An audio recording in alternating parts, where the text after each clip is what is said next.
Well, that was fun, wasn't it? Yeah. I never had a doubt. Not a single one. Just about 40 of them. But at the end, it's a Ducks win. Here we go. You are Locked On Ducks, your daily podcast on the Oregon Ducks, part of the Locked On Podcast Network. Your team every day.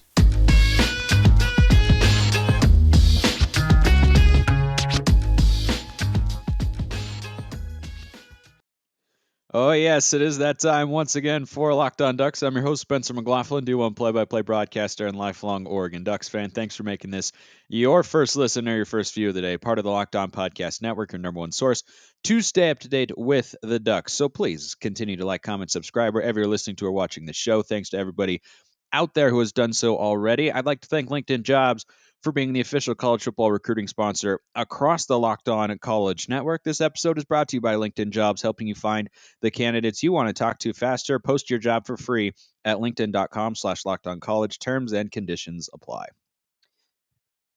All right, Duck fans, how we feeling? How is everybody on this Monday morning? And or whenever you're listening to this, I appreciate you whenever you listen to or watch this particular show. Here's where I was on Saturday. So most of you probably know this is one of my jobs as a broadcaster. My other one, I do the TV play-by-play for Southern Utah University. So I'm getting ready for Southern Utah and Utah Tech, the homecoming football game on ESPN Plus. You can go check it out over there if you want to. And I'm watching the Ducks game as it's happening. And there's a point where, I'm getting things ready and I've already got my boards together and such. But then we go down 2 possessions. We're inside of 6 minutes to play. And I'm going, well, that's too bad. And the moment when I thought Oregon had really lost the game, I'd accepted defeat. And I said, all right, it's time to just focus on the game that I'm about to call. I had accepted defeat when we got that miraculous interception from Triquez Bridges, some Julian Edelman stuff over there. Absolutely incredible play. And then we went 3-and-out. And once that happened, I was like, that kind of felt like our chance to win it. To go down, take the lead, put the fear of God into them. And then there are penalties later and craziness and whatnot. And I'm just like, man, I don't know. And so then later, as game time moves closer or comes closer and closer, I check my phone. I'm like, oh, we scored. Oh, okay. Well, it's not over yet. There's still some time left. Then I turn it on, and we get a stop. And then Bo Nix finds some of that Bo Nix magic.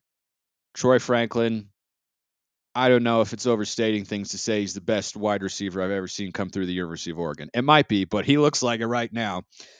And then the Mace Funa interception.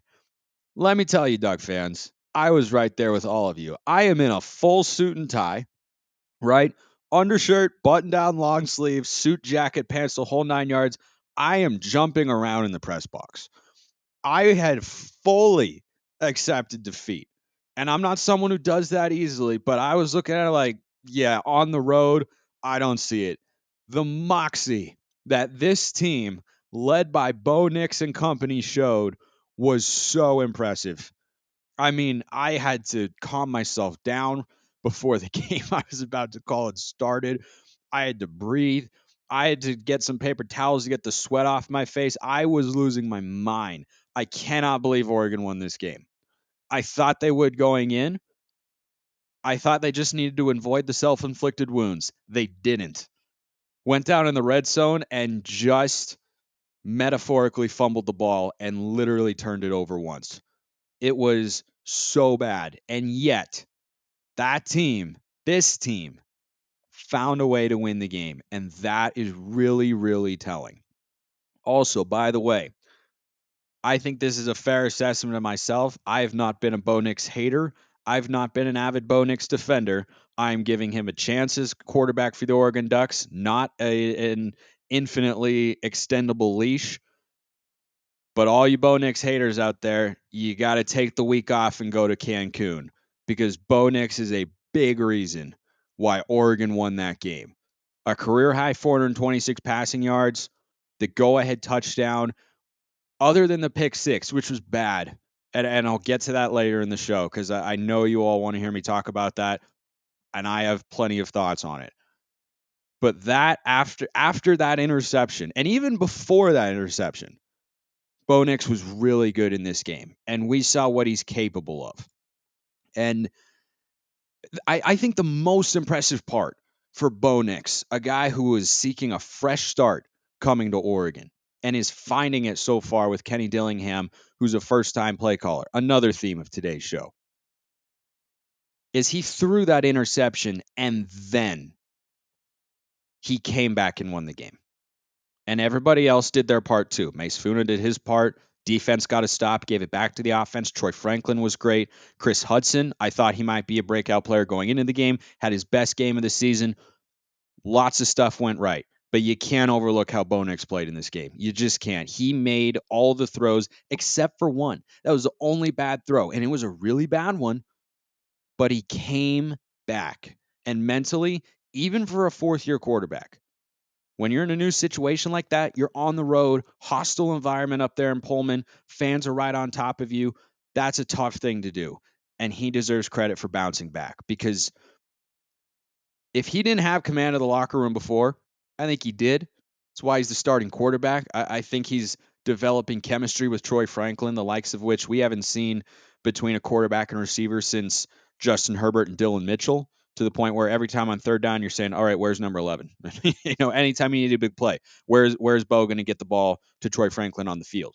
Is that what Kenny Dillingham is dialing up right here?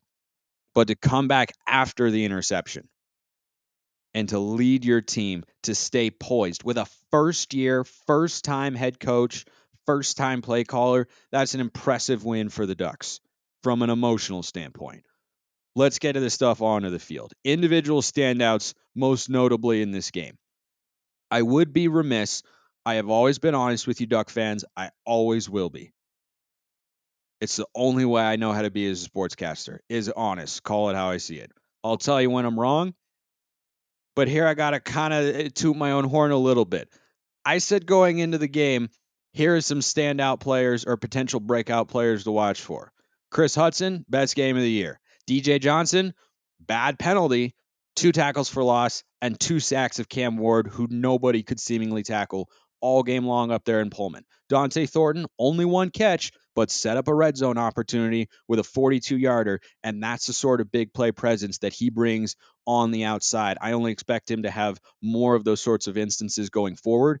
The defense, 11 tackles for loss and 4 sacks, surpassed the total they had accumulated in the previous 3 games combined in both of those departments. Defense was far from perfect. It was definitely not the best tackling game. It was closer to Georgia than it was to BYU, but they also made plays when they needed to. See Mace Funa. And for those of you wondering about Noah Sewell, he had 9 tackles in this game. I believe one of them was for loss as well. Noah Sewell is fine. The defense has a number of playmakers. They just have to play better in certain moments. Jeffrey Bossa, for instance, led the team in tackles. I didn't think he had his best game. He had some really nice moments, but he missed too many tackles in space. And I don't expect him to make all of them, but it seemed like he missed more than a few that we're accustomed to seeing him make, that he did make against BYU. And I think that was noteworthy. More standouts. Bo Nix, of course, 426 yards, delivered late in the game, and wasn't dinking and dunking his way down the field. On NFL Sunday, Tom Brady went down and scored a touchdown late against the Packers. It was efficient. It was surgical. And Bo Nix did that a couple times, but then he was willing to take a shot down the field. He's trusting his receivers. The chemistry he's developing with these guys is tremendous. And the fact that he's got the faith in them late in that game to go make plays and to throw the ball down the field is a really, really good thing to see for this Oregon offense.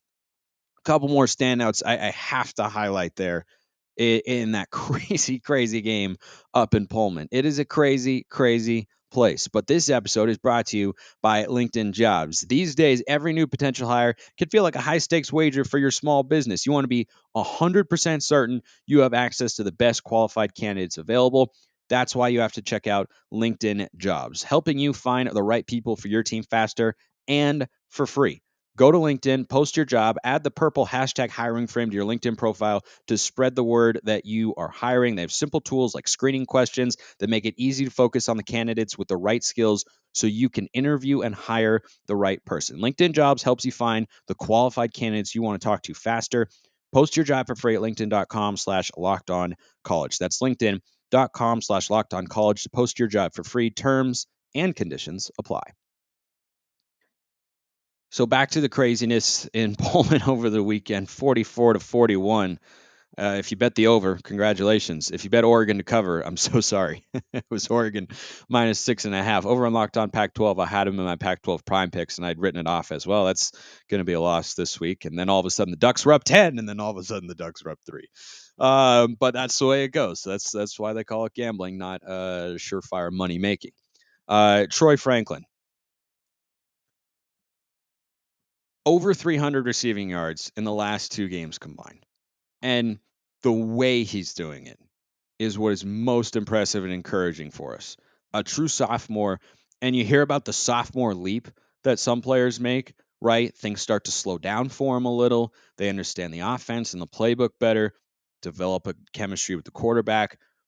He is coming into his own. And when you recruit a guy who's a high 4-star wide receiver like Troy Franklin, this is the sort of potential you hope he reaches. And I can't remember the last time an Oregon receiver had back-to-back 100-yard games. It's been a minute. It was probably Dylan Mitchell at some point. I don't even know if he did it. Someone could fact check me on that. But he looks so good out there. And coming into the season, I knew Thornton had the capability to take the top off the defense. We saw that last week. And I think we've seen that in his career in the snippets we've seen. And those two, the highest rated receivers outside of Cameron Colvin, the University of Oregon football program has ever brought in. But Franklin, I thought, was going to be at his best. And I think he still is on kind of those deep dig routes, right? Like 7 to 15, maybe 20 yards down the field. That's where he's money. But he's now showing the entire route tree. He is showing the versatility and depth he has as a receiver. Great hands, good in space. He is a fluid athlete and a great route runner. That move, that little shimmy at the top on a post corner post that he put on the Washington State DB for the go-ahead touchdown, man, that's a tough route to defend. And I don't know why Jake Dicker wants his defense in cover 0 in that spot. Props to the offensive line for giving Bo Nix time, who I'll get to in a moment. But Franklin is just showing the entire offensive repertoire. And he is looking like an all-conference caliber receiver this year. And that's really great to see. And by the way, speaking of receivers, Chase Cota deserves a lot of credit for how he played over the weekend. Kris Hutson had his best game of the year. I thought he might be poised for that. He did, which is great to see because he's another talented guy who can do a lot of things at the receiver position, not just on those quick hitters, right? He's got nice burst, great acceleration on those screen plays, but also going down the field. And we saw that little in the Alamo Bowl last year. He is a guy who I think is effective from the line of scrimmage all the way to the end zone as a wide receiver. And that's great for Oregon to have because Bo Nix has the sort of arm and the confidence to let it fly, to take shots. And I am really encouraged by what I'm seeing on that front so far. Biggest other standout from this Washington State game, not one individual person, because this is a unit of men. I'm not going to say guys, I'm not going to say boys, because they are men up front. They are experienced, they are talented. It's the unit I felt best about coming into the season. That offensive line might even be surpassing my expectations. Not only are they as good as the season ago, they might even be better. Bucky Irving, Noah Whittington, everyone who runs the ball, which is, I think like 12 or 17 different people for the Ducks at this point in the season, they've all got running lanes. Their yards per carry on a game-by-game basis are tremendous. Bo Nix, through 4 games, this is an incredible stat, has not been sacked. And what was one of the knocks on Bo Nix when he came over? He leaves the pocket too early, runs into sacks, gives up on the play. Is anyone seeing that from him? Because I'm not. What I'm seeing is a guy who is getting closer to his full potential as a college football Power 5 quarterback. And leaving the SEC undoubtedly helps. But having that offensive line right there, and he trusts them. You can tell. He's not jittery in the pocket. He's not dancing. He moves when he has to, but you never feel like he moves before he needs to. And that is a really great thing to have at this point in the season because it allows for these long shot plays to Troy Franklin or Dante Thornton or Kris Hutson or allows for route concepts to develop down the field and for Bo Nix to build this chemistry with all these receivers and all the weapons that we've talked about who are young, talented, and unproven coming into this year, but they are coming into their own, led by Troy Franklin. Terrence Ferguson, not the biggest game for him. I think that was a focal point for Washington State defensively. And you're going to have some defensive coordinators who can take that away. Dickert is a good DC as their head coach. They have a great defensive staff. They have a good defense, and Oregon's offense moved the ball all game long. And I'll get to the red zone kind of in the latter portion of the show here because got to get all the positive energy out first because that's what we should be feeling right now. This felt a little bit like an NFL game. I talk about all the time on Locked On Pac-12 and a little bit here on the show, but mostly over there about your record does not indicate how good of a team you always are. It does not always reflect that because who you play matters and not all wins are created equal and style points matter. This felt like an NFL game to me because in the NFL, it's just win, baby. That's all it is. Get the win. Doesn't matter what it looks like. And for Oregon, that's what this game was. I think that's a darn good Washington State team. Cam Ward started to come into his own. The heck of a football player. Just tip your cap sometimes to the plays that he made. That 4th and 6 scramble late in the game, the Mariota-esque against Michigan State play where he just flicks it out there. That's just a football player making a really good play. And that dude's a good football player. And he struggled in the early portion of the season, but he's starting to come into his own a little bit, it seems. But Oregon in this game just needed to find a way to win. I tweeted it in the middle of the game. Just find a way. Don't care what it is. Because I don't think it's going to matter as much. I don't think Washington State is going to fade, end the year 5-7. You look back and go, oh boy, it's not a great win. It's tight, and maybe that doesn't look as good in retrospect. I think that's a 7-8 win Washington State team, and I think we stopped them from being an 8 or 9 win team by getting that victory. And that's just that's a huge, huge thing. Before I get to the red zone woes and why this game ended up being so close, somebody asked, so I thought I would answer. I apologize, I don't remember who it was. Yeah, I did. I didn't write it down, but you know who you are out there. You asked the question. When was the last time we saw a game like this where Oregon came back late, where they were down double digits in the fourth quarter and ended up winning the game? And I had to do some digging here. And it was fun to go back down memory lane because I was going year by year. Be like, no, wasn't that one? No, that didn't happen. Didn't happen there. It was fun to go down memory lane and look at these sorts of things. The most recent one that was similar to this, Washington in 2019, down 10 points late in the third quarter. Now, it ended up being a 3-point game going into the fourth, and the Ducks won with a go-ahead touchdown from Herbert to Jalen Red. That was kind of similar, but again, not quite as crazy. 2016, we were down in the fourth quarter at Utah with down 4 with 2:18 to go.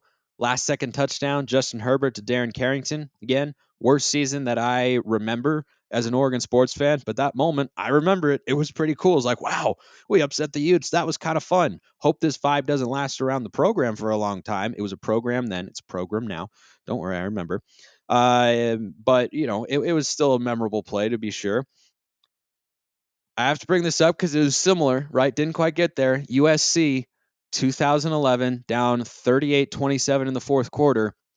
And Darren Thomas marches us right down the field for the game-tying field goal, and it goes wide left. Just wide left. But the last time Oregon had a double-digit fourth quarter comeback victory, 2009 at Arizona. One of the craziest games of my childhood. I remember it vividly. I watched it with my buddy Saul. We had a Little League baseball game that day, and then we went back to his house and watched it, and it was bonkers, and we were going nuts. Masoli, the game winner in overtime. Also a 44-41 victory, if memory serves, because that got pretty crazy down there in the desert. That was the last time we saw all that. Last time we saw a 400-yard passer at Oregon, it was indeed Justin Herbert. But do you remember when? Probably not, because it was that lost, forgotten season in 2016, one of the 4 wins against Arizona State at Autzen Stadium. He threw for 489 yards. which is pretty nuts. He also had about a bazillion yards in that loss against Cal on the road. I was there for that one, and he looked really good. Just made a couple freshman mistakes, as you would expect. But those are the last times that we saw a 400-yard passer. That was 2016. The last time we saw a double-digit fourth quarter comeback for the Ducks that resulted in a victory, 2009. Pretty crazy. So why was all that necessary? Why was that necessary? Oregon, a 6.5-point road favorite. I thought they would cover. They got themselves miraculously in a position to do so, thanks to Mace Funa. But going into this game, I felt confident because they're coming off a big win against BYU, and it wasn't just that they were up 38-7 at one point on a good Cougars team, but it was that they were doing it on both sides of the ball. The offense was moving it, it was effective. The defense was playing well. They were tackling in space. They weren't getting pressure on Jaron Hall, but the secondary was holding up. Maybe part of that was the receivers weren't there. That certainly was a factor for the Cougars, but it was just utter domination. But when you look at this game for Oregon, it was just like the Wisconsin Washington State game I talked about, right? Wisconsin, and some of this credit goes to the Cougars to be sure. Wisconsin outgained the Cougs in that game by 150 yards. Washington State had 253 yards of total offense and one on the road. A little bit different story here. Oregon allowed over 400 yards of offense, a lot of it coming early in the game. They put the clamps down more so in the second half, and they finally learned how to, defend a tunnel screen. But they had 624 yards of offense. And you look up and you go, wait, with a defensive touchdown. So the offense had 627 yards and only had, or 624 yards rather, and only scored 37 points. Yikes. And that is a yikes. And I said about that Wisconsin game, it was close because Wisconsin shot themselves in the foot and had self inflicted wounds. And if Oregon could avoid those, which I thought they might because of how they played against everybody except Georgia so far, or at least to that point, that they were going to be able to win. But they didn't. And Washington State deserves credit for that. If you see something that might be an anomaly for a team in one game, you could look at it and say, well, not going to be able to keep that up, right? Same thing with USC's defense. Well, they can't force multiple turnovers every game. Well, now it kind of looks like a trend, right? We're moving to the point in the season where we have a clearer idea of what every team is. Little details are still getting worked out, but pretty well what each team is, what they can and cannot do. And Washington State can tighten the screws defensively in the red zone, and they can force turnovers when they need to at critical junctures in the game. Not all turnovers are created equal. You got to be able to do something with them. Returning it to the house, that's a great thing to do with it. Oregon gets that interception from Triquez Bridges, a phenomenal play by a guy who once again was picked on more so than Christian Gonzalez in this game.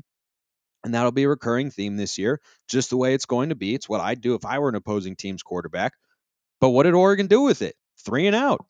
Doesn't mean as much, right?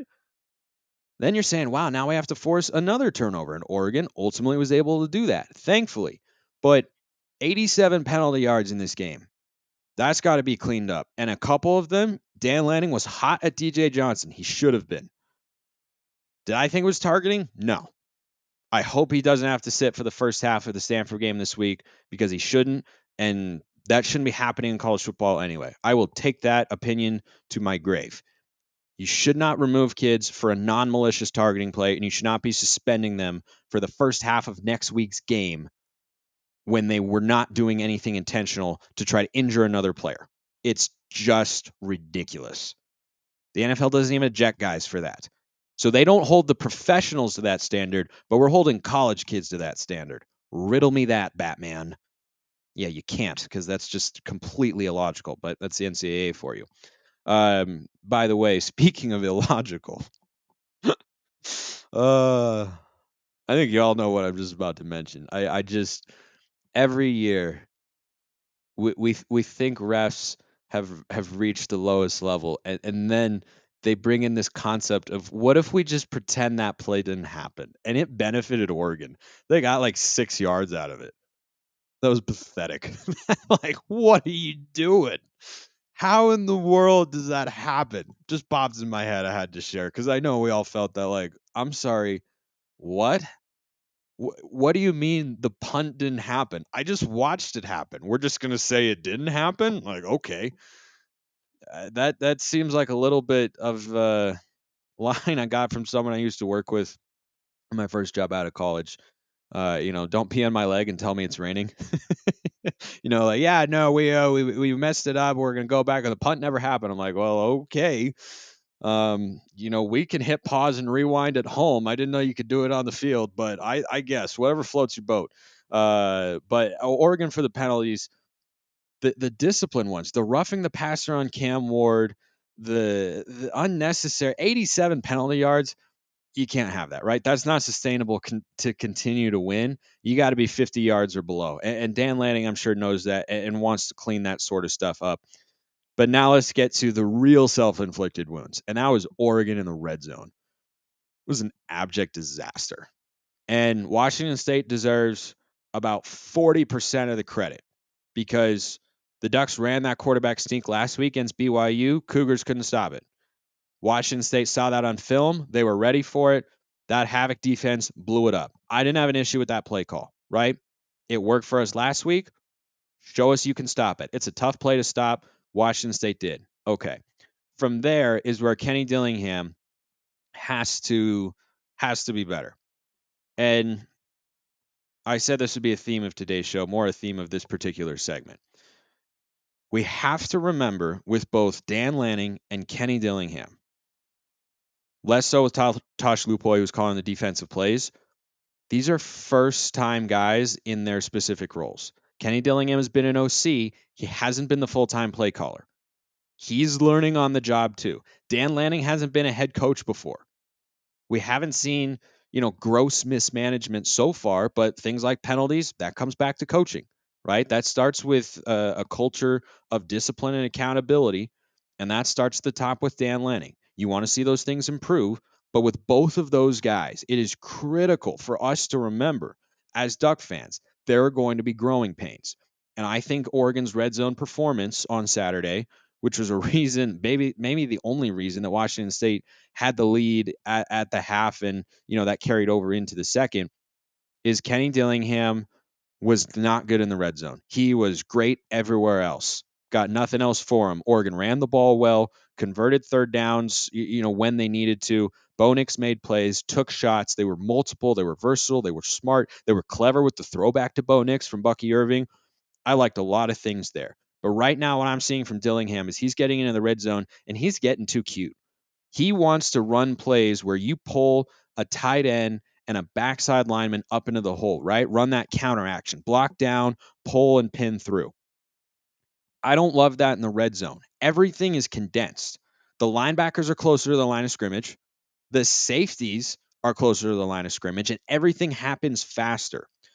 You cannot, and I think that there's been one time against BYU where Bo Nix pulled it out on the read option on that play where two guys are pulling up into the hole, and it worked, but it worked because Bo Nix kept it. It hasn't worked in the red zone yet, and I just think Dillingham's getting a little bit cute. And the other thing too, when we ran the wheel route to Sean Dollars, heck of a catch. And his role now seems to be the passing down back. I know some people won't like that. I'm not crazy about it because I know his potential is so much more, but I can't argue with the results of Whittington and Irving. They've been good. Oregon's run the ball really well behind that stellar offensive line. But when we ran the wheel route 3 times in the red zone in a single game, I'm like, dude, Kenny, you got to have a more versatile play sheet when you're down inside the 10. And what Bo Nix is struggling with right now is anytime there's a running back wheel route, he looks like me playing NCAA 14. I'm staring it down all the way because that's where it's designed to go, but his eyes don't go downfield first. That's why he didn't see the defender, thought he could float that ball. It's a bad throw from Bo Nix. It's a worse play call from Kenny Dillingham. I saw that and just thought to myself, dude, you're not Chip Kelly. You don't know how to run the same play twice in a row unless you're coming up and just running a quick halfback dive to convert a third or fourth down or something like that. You got to just take your time, be smarter, but don't try and outthink the room, right? He's trying to set up a little RPO to Ferguson, which again, I didn't hate, but it feels a little bit cute. It worked later on the 2-point conversion because Bo Nix was able to just make it happen and run it in, but the run wasn't there, and Washington State took it away. So he didn't like the play didn't work once, and he came back to it later. And then the play worked once with the halfback wheel route, so he came back to it on the next play. And I just think you got to be smarter than that and not try and outthink the room. Like, that offensive line is so good. They ran the ball all game long. How are you not lining up and just saying, hey, Bucky Irving, Noah Whittington, or Jordan James, 3 physical backs who were running exceptionally well in their specific roles throughout the course of the game? How do you not line up and just say, hey, why don't you get me 3 or 4 yards? Because what's happening, and part of it is execution. You can't have the penalties, the false starts, holdings, or whatever that are backing you up and making it, first and goal from the 12 instead of the 7, or the 10 instead of the 5. But when you're at the 5-yard line, you're first and goal at the 5.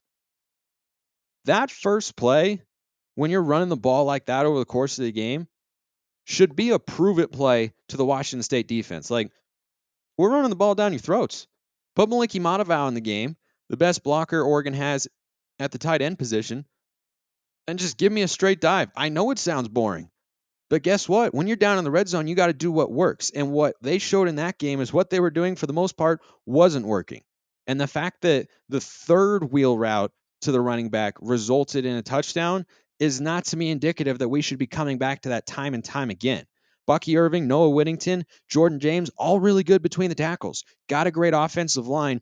I think you got to rely on them a little more and not try and hit the big hitter, right? Don't try and run the perfect play that's execute just right and is really satisfying. Sometimes football can be a little bit simpler, and I think Dillingham needs to do that in the red zone to make it easier on Bo Nix and easier on us as fans to watch, because that was painful in the red zone. But again, I will stress the importance of this. First time play caller, allow him some growing pains, allow him some growth, and let's see if things get better. I suspect they will. I appreciate everyone listening. Have a wonderful rest of your day, and go Ducks.